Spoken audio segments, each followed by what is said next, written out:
Hello, hello, hello. Welcome to the Res Podcast, a show where we explore the ideas, habits, and conversations that help us grow, think differently, and live more intentionally. I'm your host, Reza Gayemi. Today, I'm joined by Michael Brown, a licensed professional counselor, author, and leadership consultant who has spent more than 25 years helping individuals and families build healthier relationships and more successful lives.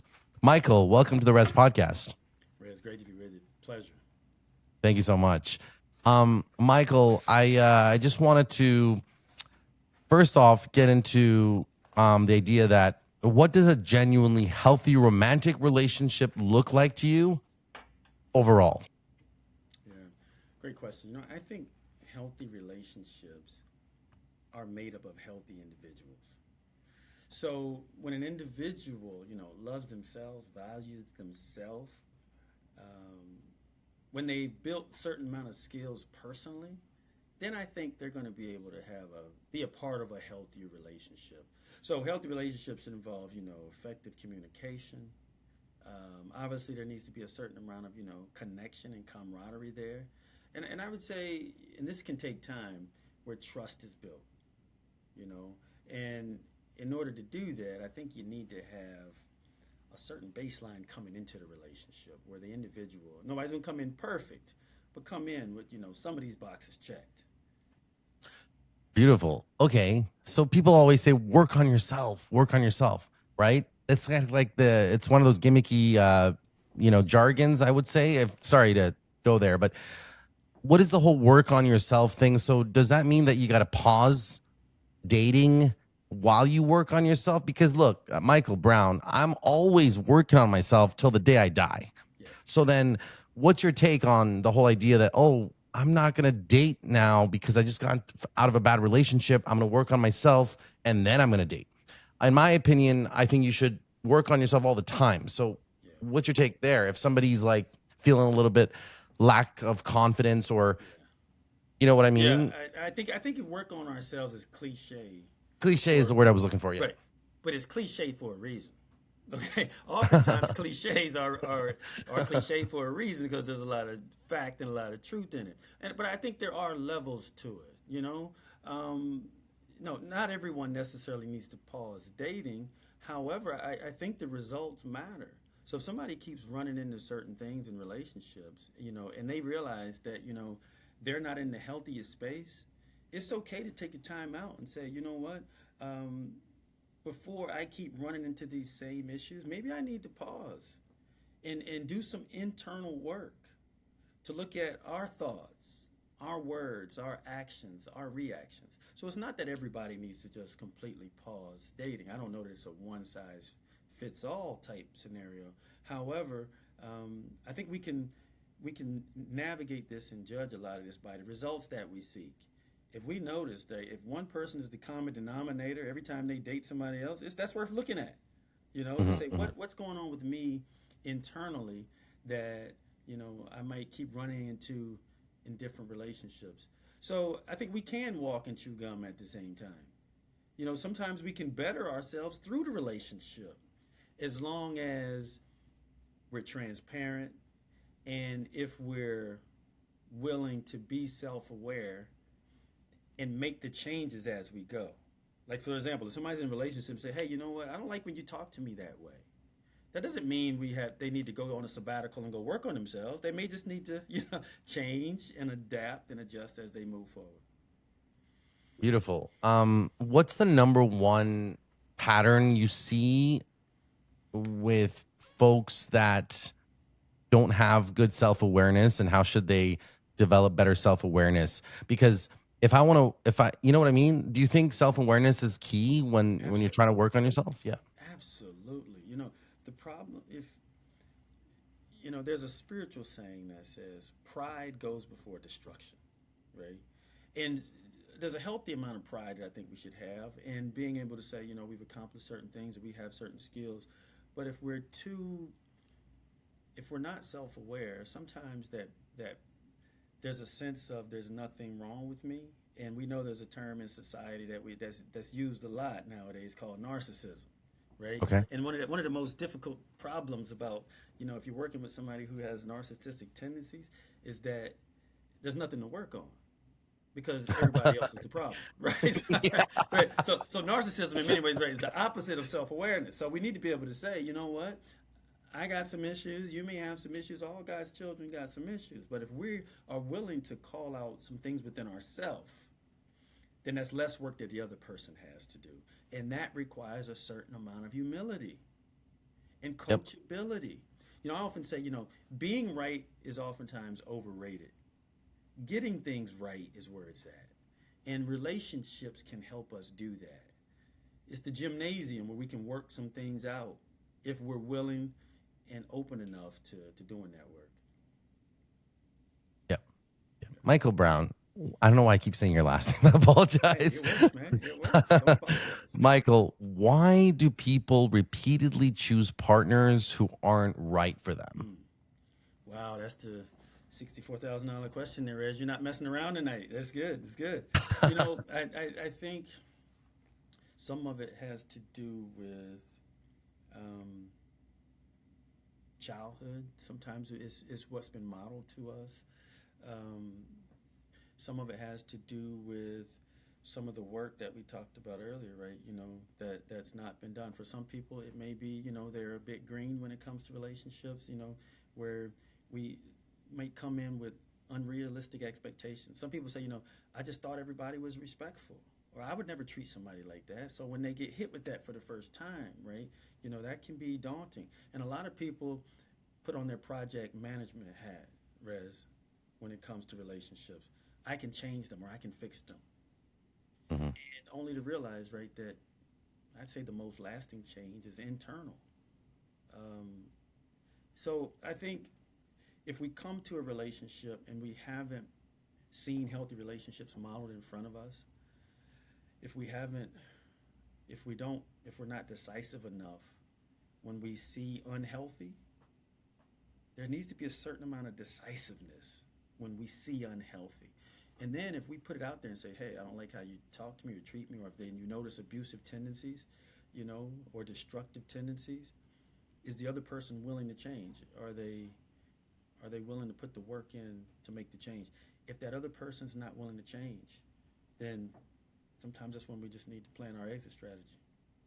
And maybe hire a breakup coach, because I didn't mean that for real, because how it's hard to break up, like, especially, well, I don't want to say especially with women, but I feel like, what is that, the term that, when like people get attached to like a really bad person, there's Yeah, like that attachment syndrome. issues, There's a syndrome. It's the anxious attachment, or something like that.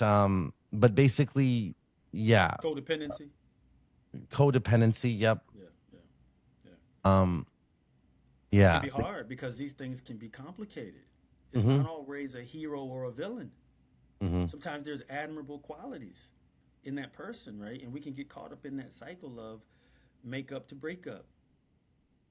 But if you notice that cycle continues to repeat, it's okay to make the changes and see if you're having trouble making the changes. Sometimes relationship counseling can help. Sometimes Yeah. we need help. Yeah. 100%. 100%.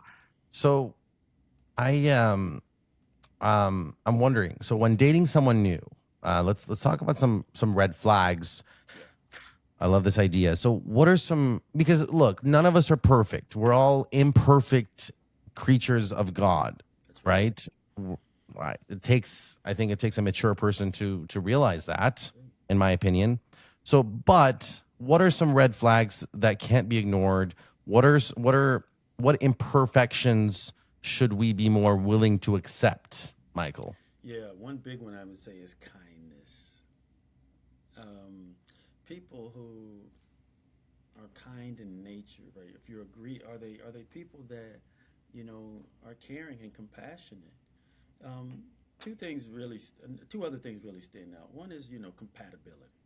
We need to be aligned in enough things, and if there's not alignment when it comes to values, um, morality, finances, hobbies, there just needs to be enough chemistry and enough hobbies there. So if there's not alignment there, I'd say that's a red flag.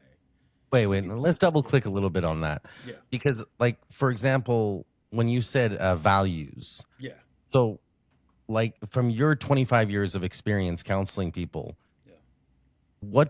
like, for example, if somebody's a Republican versus Democrat, Hmm. that's an example, right? Like they can't. Yeah, that's not to right. Well, that's not to say that they can't get along or have a great marriage because they can. Sometimes some of that has to do with okay, we look at issues differently, but one similar value could be the two different political parties may have different ways of getting there. Right? Somebody might say, I think we should be more helpful, or another person say, I'm more on the side of smaller government. Right? We can agree with different. We can have similar values, but may have different approaches. Right? So it's not that a Republican or a Democrat or any other political party can't get along or have a good relationship. How do they treat each other along the way? Mhm. Are we respectful? Do we have enough things that we're aligned on that help us navigate that? But if they're just staunch and if there's what no way around it, if there's just big ticket items that we can't agree on, that's worth looking at. Like if one person, for example, says um, they're a person of faith, another person might not lean towards that, or might not maybe an atheist, for example. Does that mean they can't have a healthy relationship? Not necessarily, but they would need to have a lot of other things they agree on. Okay. Okay. Yeah, yeah, And I kind of interrupted you yeah. while No, you you good. were elaborating on this stuff. So, Yeah. So if so you, compatibility is one, and then I would yep. also say is workability. Somebody that we can work with. Okay. Okay. Are they What good do at you mean by that? negotiations? Yeah. Can we negotiate? But you say, you know what? We're at an impasse. Maybe we have an argument. We're not seeing eye to eye. But by the time we leave out of this car, we need to get to an agreement. Just like we have to do on our jobs, right? Or you might not. We're not going to agree with everybody, but hey guys, Mhm. at the end of this meeting, we all need to be on the same page here. So if you can find somebody, if you can't work with somebody, if they don't play well in the sandbox, if you will, you know, and if you're not aligned on values, and if they're from a character standpoint, if there's not enough alignment, respect, kindness, communicators, um, if we're missing on a lot of those big ticket items, I say that's some red flags. Some people steam right past that because they look good. But Mhm. man, she's so fine. We'll figure out the rest of that stuff later, right? and Yeah, but no, especially no. men. I mean, we get it. We're gonna be attracted. We're gonna be attracted. That's okay. You need to check that box too, right? There needs to be some physical attraction there, but Yeah. also, after you get past that, you have some of these items. I say. Do you see any patterns among men versus women, like in terms of mistakes that, like you just mentioned, like perhaps men are? Is it okay? Is it okay to say I think that can go both ways, but both by ways? and large, I think it's safe to say men are highly visual creatures, Yeah. right? Yeah. Okay. That's Yeah. what I was going to. Yeah. Yeah. Yeah. Okay. Yeah. Yeah. So But so that can you're go both saying ways. men should be less visual in terms of. No, no, I don't want to overly generalize there because at the end of the day, Mhm. the physical attraction part has its place for men and for women. So I'm not going to overly generalize that. But at the end of the day, after we get past the visuals, what's the character? Yeah. Where's the skills? Where's the Hmm. desire, right, to be on the Yep. same page? And partnership to move a single mindset, right, may look a little different than a partnership mindset. Single says if pizza or tacos, like whichever one I want. But in a relationship, do we care how the other person feels? Are we trying to meet them where they are? Is there empathy? Trying to put ourselves in other people's shoes. Beautiful. Beautiful things that Michael is saying. I hope everybody's listening closely. Um, Thank you, sir. Michael, what is the biggest mistake people make when trying to build a lasting relationship? And I know you covered some of them right now with the red flags, but I just want to, Yeah. as we're, you know what I mean? Yeah. I would say dating the person they hope to have versus dating the person they actually have. The project manager mentality, right? That I can change them through my charm. Or if I just love them enough, they might start treating me better.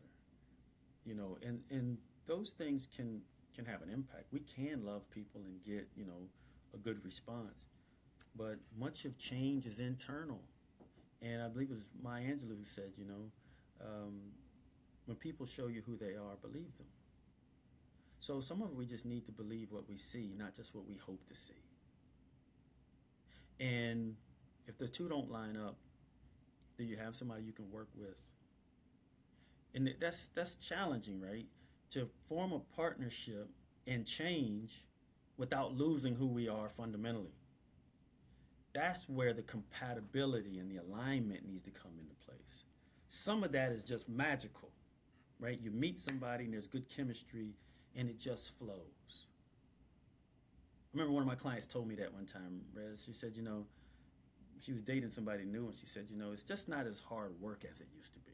Right? Some things just seems to flow a little bit better. And some of that just is, personality driven, that the personalities mesh. 100%, 100%. Yeah. Just lastly, want to get into some mental health since you do mental health counseling and not just relationship counseling, right? You Right. That's right. okay. Um, Mental health. What would you say when it comes to mental health? Oh, this is what I was going to ask. I'm sorry. Um, like because a lot of people have therapists, a lot of people have counselors. Do you have some advice for people to get the most out of their counseling sessions? Like, you know what I mean? Like, Yeah. because like for example, myself, like it like I don't know how to be a good client for my therapist sometimes. Mm. So, what are some strategies or tips for people to actually get better from therapy instead Yeah. of just, you know what I mean? That's a great question. I think some of it has to do with the skill and the ability of the therapist. So I encourage people to see if they can give you a free consultation. A lot of therapists will do that, a free 15-minute consultation, and come up with some questions. Come in with, hey, here's a little bit about me. How might you approach that? Ask them some questions. Yeah. Mm, If we come into town, if I come into Toronto, right, I may do a Yelp search or see what the best restaurants are. Some of it, we just read the reviews, kick the tires, check, and so I would say that and be willing to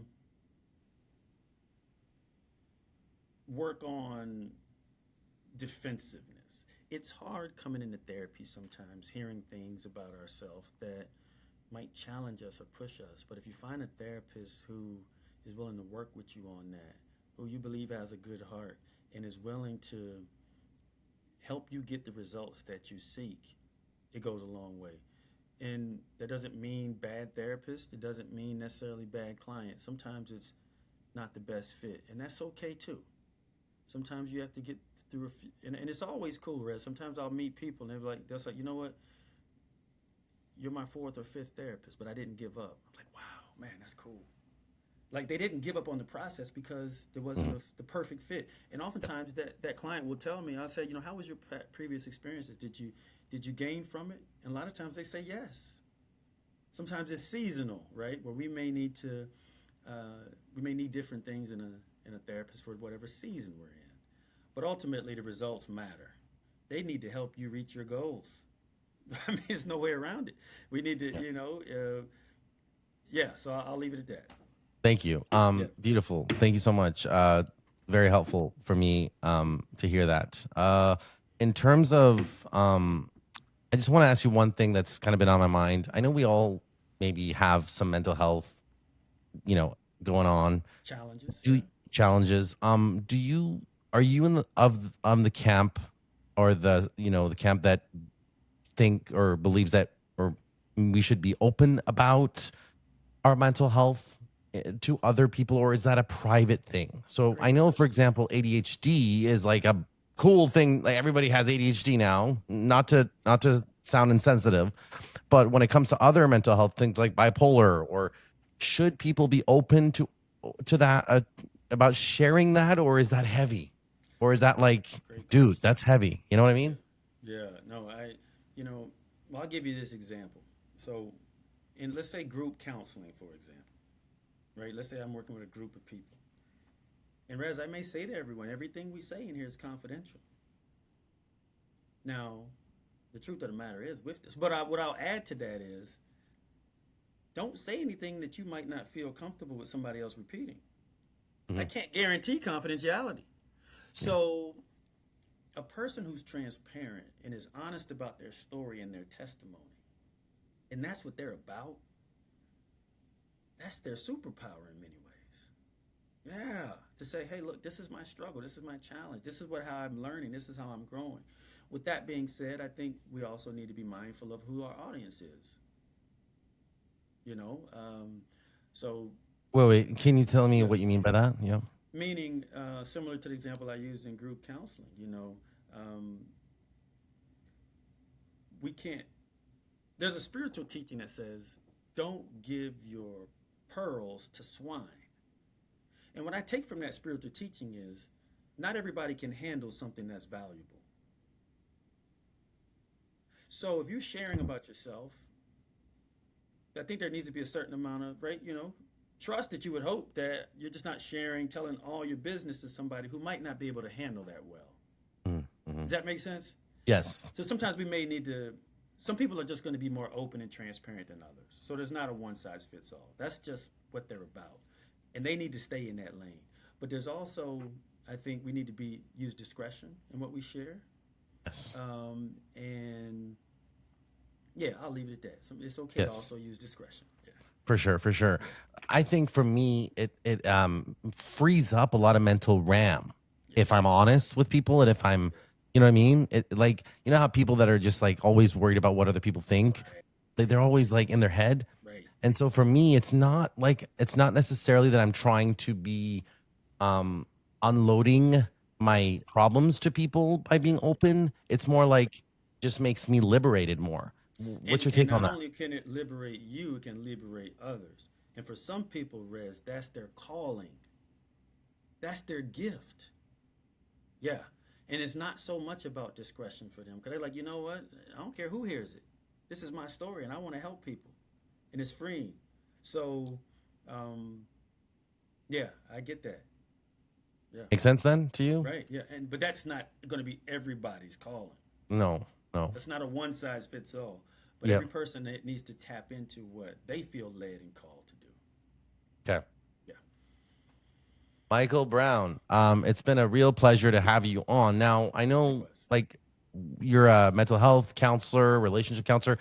Are you public about where people can find you and like Absolutely. Absolutely. so Yeah, I do leadership consulting. I do, public speaking as well, as well as counseling. So yeah, they can find me on my website, brownsleadership.com. Browns with an S? Brownsleadership.com with an S. Yep, brownsleadership.com. And also I'm on X, formerly known as Twitter, at mtbrown98, and they can find me on LinkedIn. And yeah, I'm out here, man. You had said it all about IG. Uh, I'm on there periodically, but I really don't publish that too Not much. an IG person.